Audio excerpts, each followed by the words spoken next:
So my name is Nima Sanandaji. I'm an international writer and researcher, and I'm going to talk about debunking utopia, exposing the myth of Nordic socialism. Now, this is the title of a book I wrote and was published in the last year in the US election cycle, because as you remember, the idea of Nordic social democracy is pretty hot in the US. And Bernie Sanders and the Democrats were saying, you know, let's transform America into a Nordic-style socialist country. And I've written a number of publications on this issue, and it's an internationally very hot topic. My perspective is no. Nordic-style socialism is not a very good system. Nordic culture is very good. Nordic experience of free markets is very good and should be admired, but not Nordic socialism. So, does it work? Yeah. Anyway, I've written 25 different books, and 5 of them in this kind of series of the Nordic model. So, Scandinavian unexceptionalism, the Nordic gender equality paradox, debunking utopia, and a couple of others. And these books are surprisingly, they're gaining surprising amount of international attention and very continuous. So, for example, only a few days ago, I did a 1-hour interview with Forbes magazine. So, internationally, in the US, in Canada, they're continuously being discussed. But even more in like Poland, Chile, Iran, Korea, many of these countries translate the books. Many of their think tanks and business magazines write about them. And it turns out that the issue of Nordic-style social democracy is, it's kind of discussed in the Nordic countries, but much more in the countries which are not Nordic. And the reason is, just a few of the press sightings. The reason is that the perception of the Nordic model is very strong. The Nordic model is used today internationally as perhaps the #1 intellectual argument of the left. The #1 intellectual argument of the left is not longer socialism, because that fails. It's not longer Marxism. It's to say, no, let's become a Nordic-style social democratic country. So, and I'm a researcher in technology. So I think, you should systematically break down an issue with facts and figures.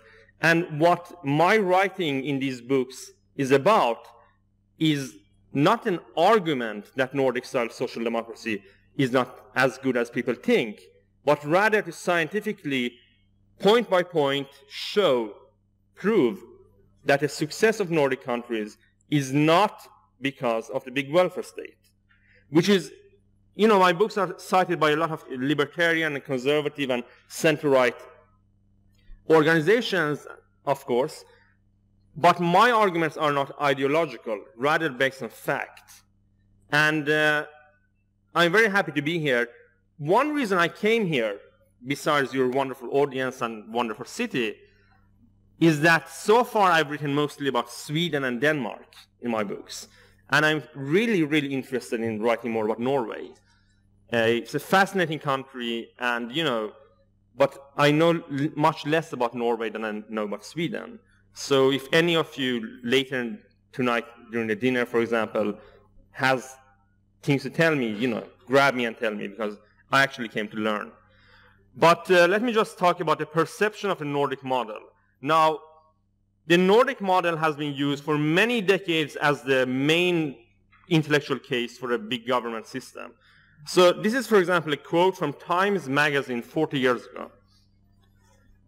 It's a country whose very name has become a synonym for a materialist paradise. This is how Sweden was described in Times, as a paradise, as a country without poverty, without social ills. And why? Well, of course, social democracy, this magical system. A more recent quote from National Public Radio. Now, National Public Radio is left-leaning, like public media in Norway and Sweden is. And they ran a story about a country that seems to violate the laws of the economic universe. Again, a very popular argument amongst the international left that because Denmark has high taxes and is affluent, this means that we can have very high taxes. It has no effect on the economy because Denmark proves it. And of course, Bernie Sanders, who says, we should learn about Denmark, Sweden, and Norway and introduce their social model.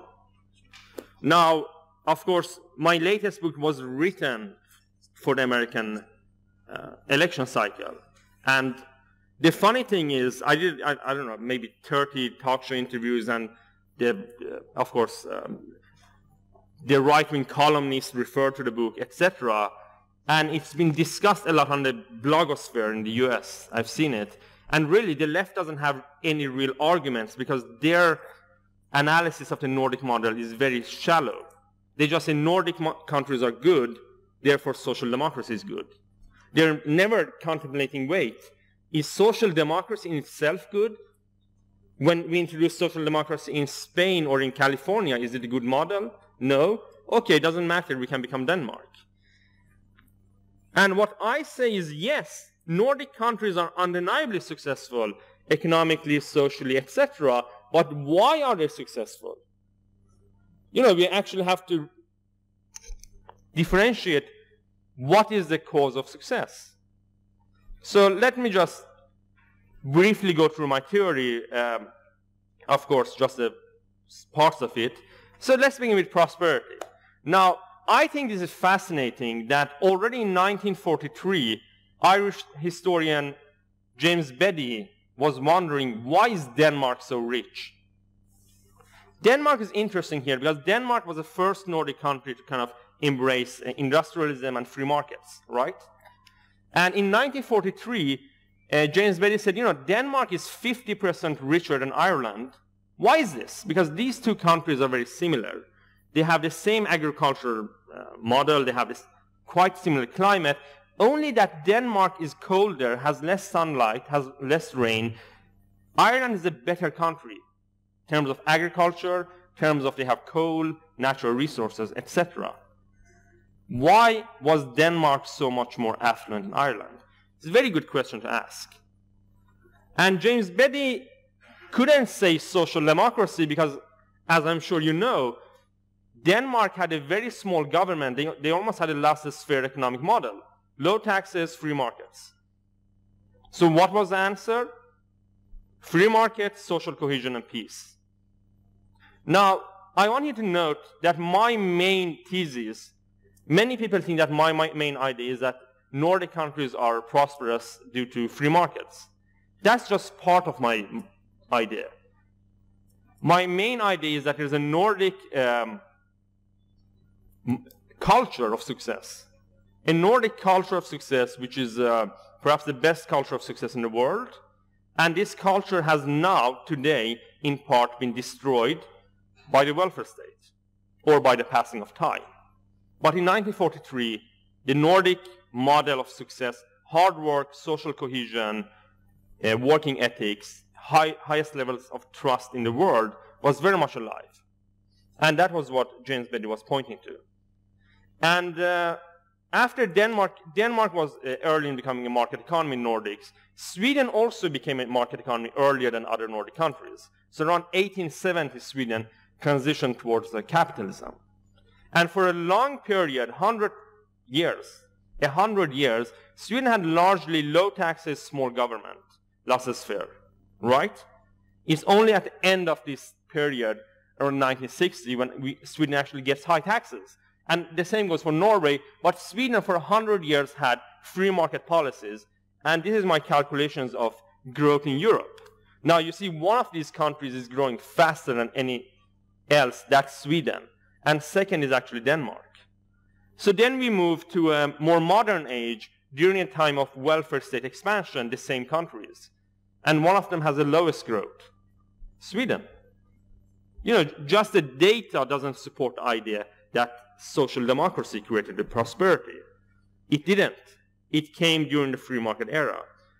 As one example, I'm looking at, this is Sweden before the first social democratic government. Sweden had the highest growth rate in the industrialized world, and Denmark similarly had the 6th highest growth rate in the industrial world before their first social democratic government. And after the first social democratic government, these two countries had very mediocre growth. And I'm being very generous in this calculation because, as I'm sure you know, the early social democrats actually preserved the low-tax free market model. It was around the 60, 68 era that Nordic countries actually implemented big welfare state, which was not a good idea. We can look at, and some people might say, yes, nobody's claiming that social democracy creates prosperity. It's about creating jobs, right? That's the social democrat model. Well, fine, but you know what? Nordic countries used to be fantastic at one thing before they transitioned to high taxes. You know what that was? Jobs. So this is the Great Depression, and we all remember it as, a long period of stagnation and unemployment. But the reason we remember it that way is that we're obsessed with American media. We're not remembering the Great Depression in the Nordics. We're remembering the Great Depression as shown in Hollywood movies. Because yes, the United States had a very terrible era during the Great Depression. And as I'm sure you know, what happened was the United States introduced a welfare state after the Great Depression and had very stagnant job growth.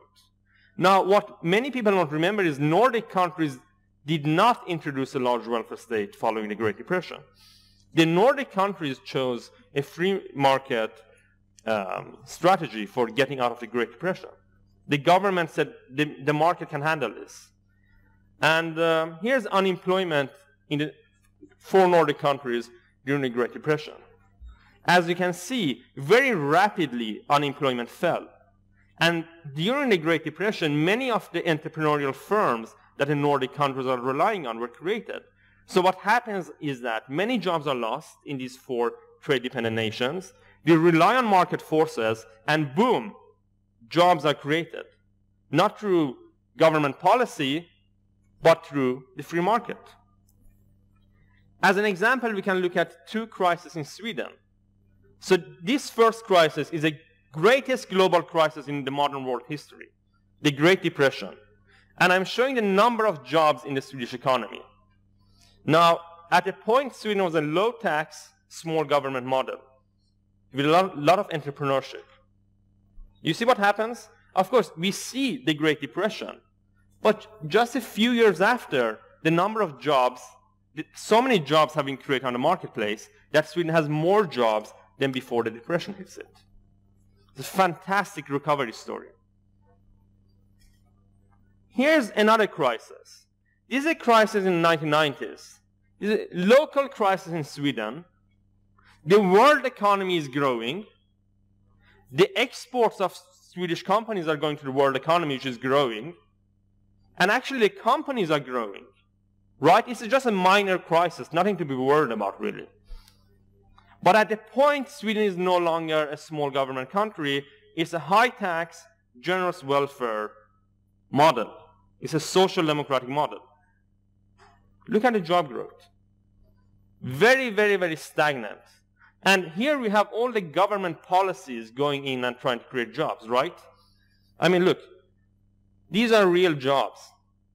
Here, a lot of the jobs are actually, government is paying somebody to employ you. Still, you know what year Sweden recovered the jobs from the early 90s crisis? 2008, when the next crisis hit. So this is a job creation comparison of the same country during the free market era and the big welfare state era. The era of welfare dependency and the era of entrepreneurship and job creation.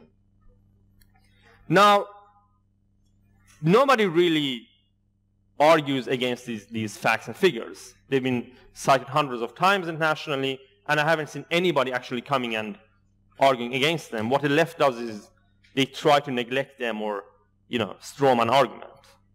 But what really bothers the left is not these my calculations about economic development, because, you know, leftists do realize, I mean, they do realize that a free market model is better at creating jobs and prosperity. They've lost that debate internationally. But they say, no, no, no. Look at social outcomes. A very popular argument in the US and in Iran and in China and in Japan is, look, we should have a Nordic-style model because then we will live longer. They say, you know, Americans live 1.5 years longer than Danish people. Don't you want to have a big welfare state model so you live 1.5 years longer? You know, it will increase your tax slightly, you'll live longer life. And maybe that's a fantastic trade-off. But does it make sense? Is it, I mean, can you do the comparison? So here's just one of the figures from one of my books. I'm just looking at the lifespan of Nordic countries. The first column is 1960, when all the Nordic countries still had low-tax models, low-tax small government models, and the other one is the peak of Nordic welfare state model system.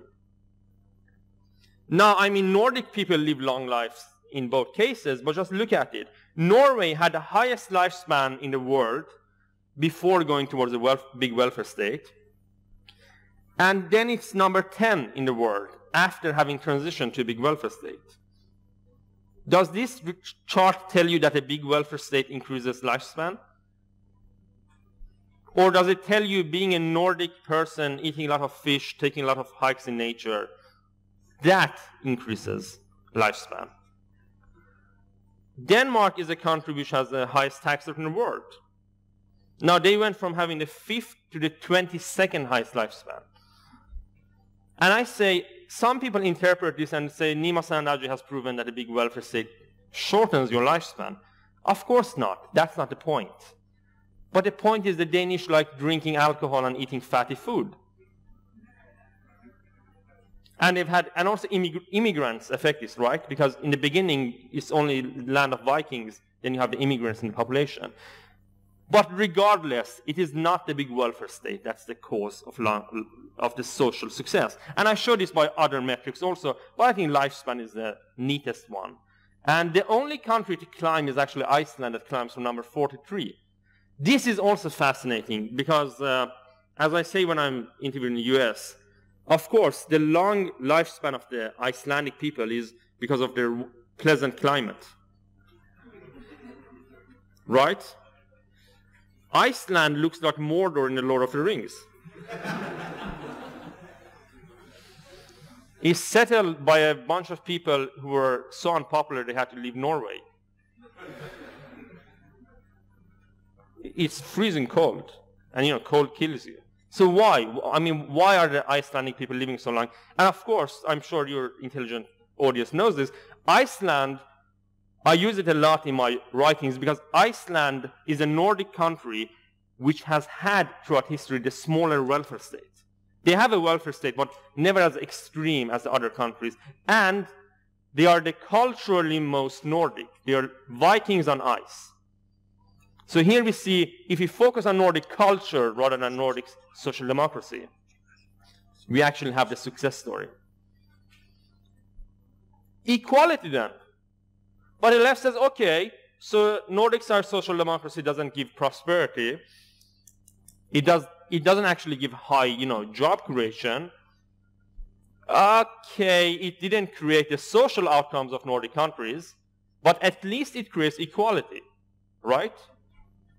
Well, right, to some degree. Obviously, if we tax the rich and give money, that guy looks rich, he has a Donald Trump hat on.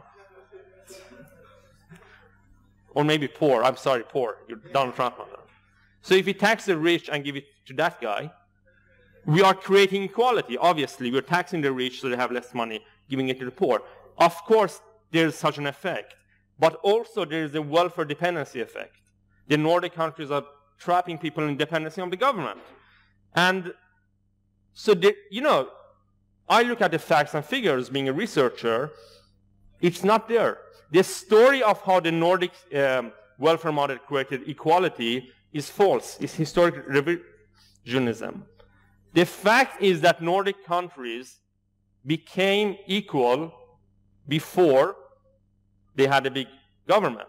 And the reason they could implement a big government was because they were equal. Equal countries can have a big welfare state. Non-equal countries really can't.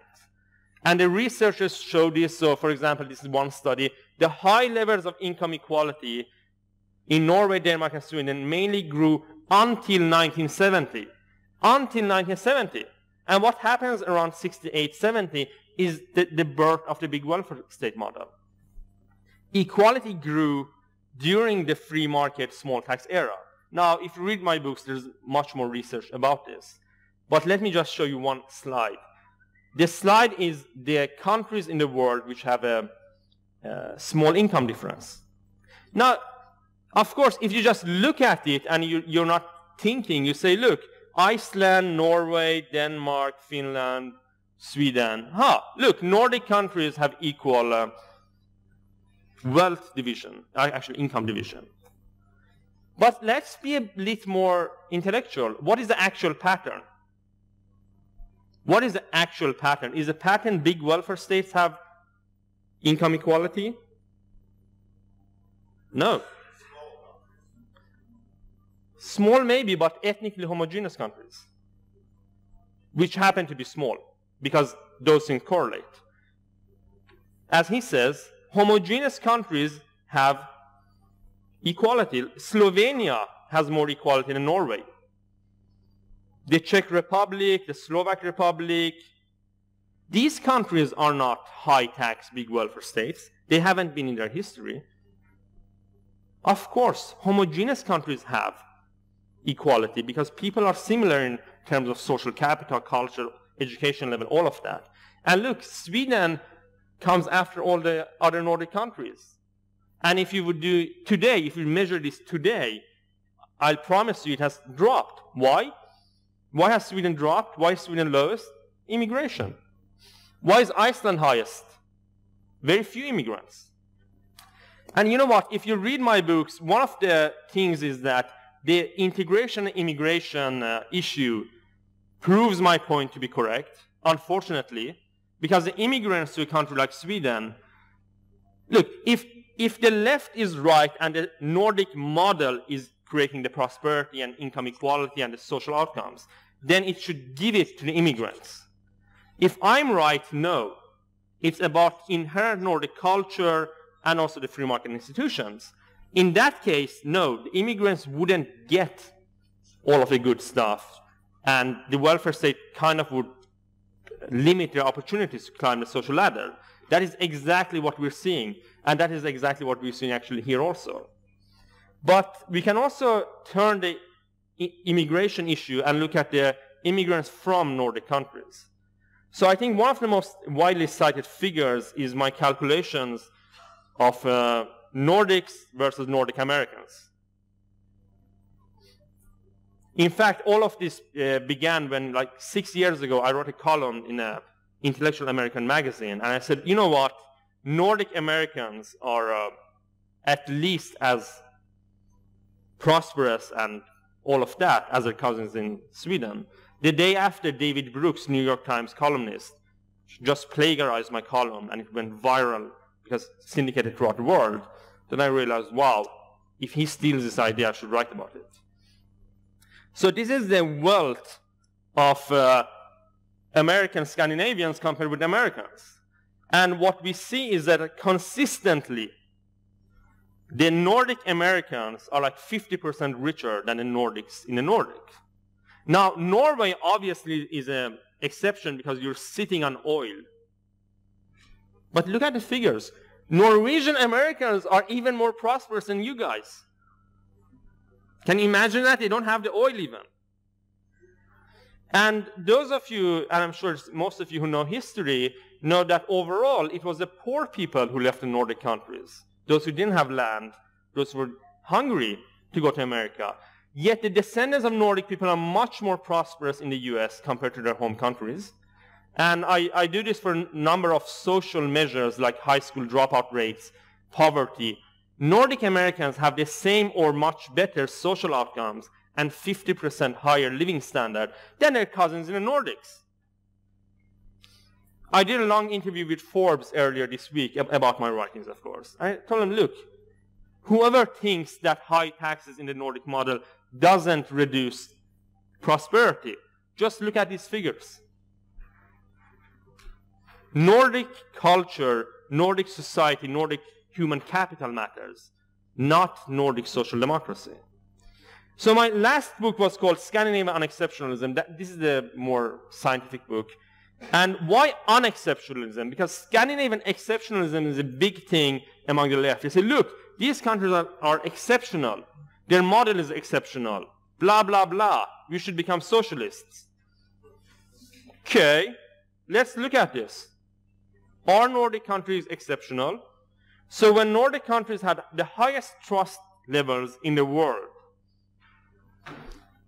the perhaps greatest working ethics in the world, and free markets, what did they have?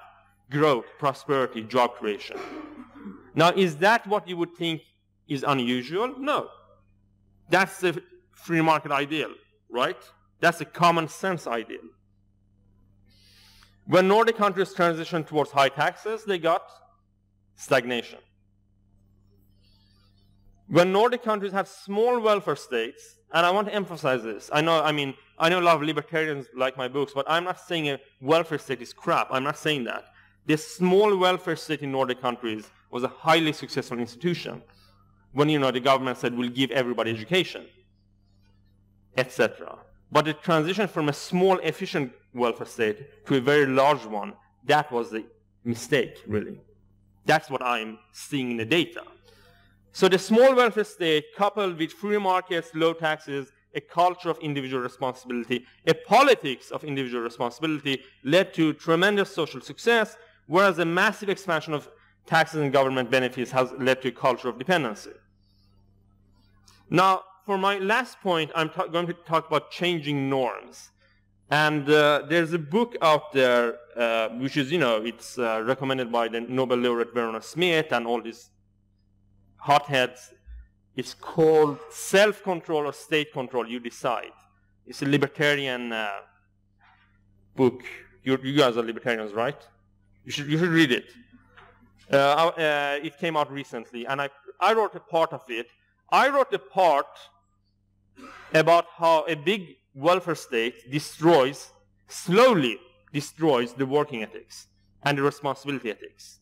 And my theory is that the welfare state doesn't destroy working ethics immediately.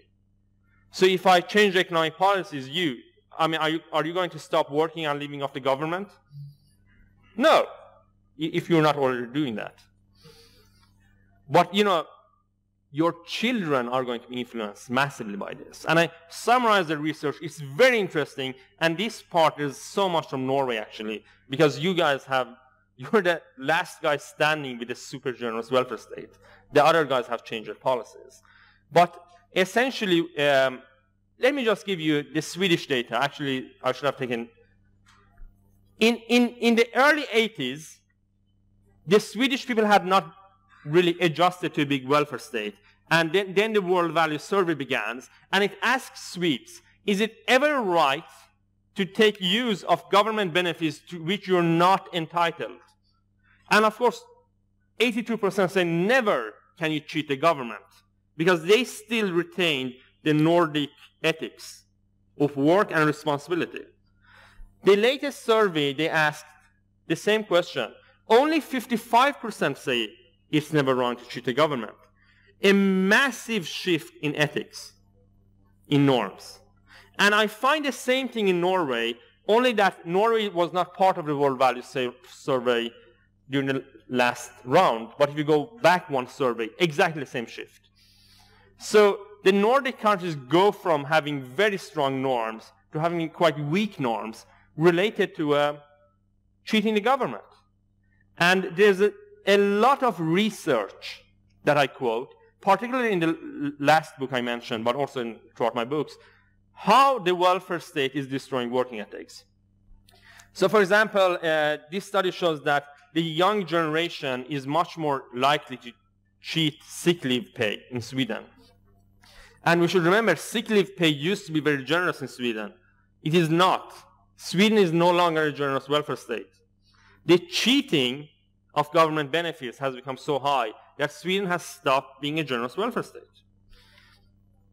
In Denmark, there's a lot of evidence that a very costly and long-lasting effect of the working ethics of the Danes has been created by the welfare state. And Denmark, again, is very much moving towards the idea of a generous welfare state. The Danish Social Democrat government, which used to be in the country, had a massive discussion about we can't have this kind of welfare model. People are too much dependent on government. The Social Democrats had that discussion. And Norway, wow, there's so much research in Norway.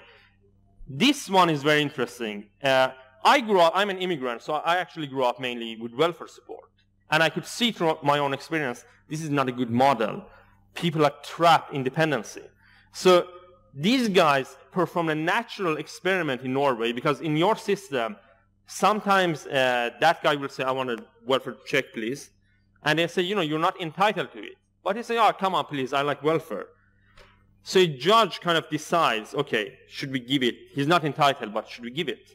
And these guys look at the fact that some judges are good guys, they're conservatives, they say, no, you're not entitled, go home. Some of them are, social justice warriors, so they give the welfare benefits. And this is a natural experiment, so we can sort out the causal effect of being very generous.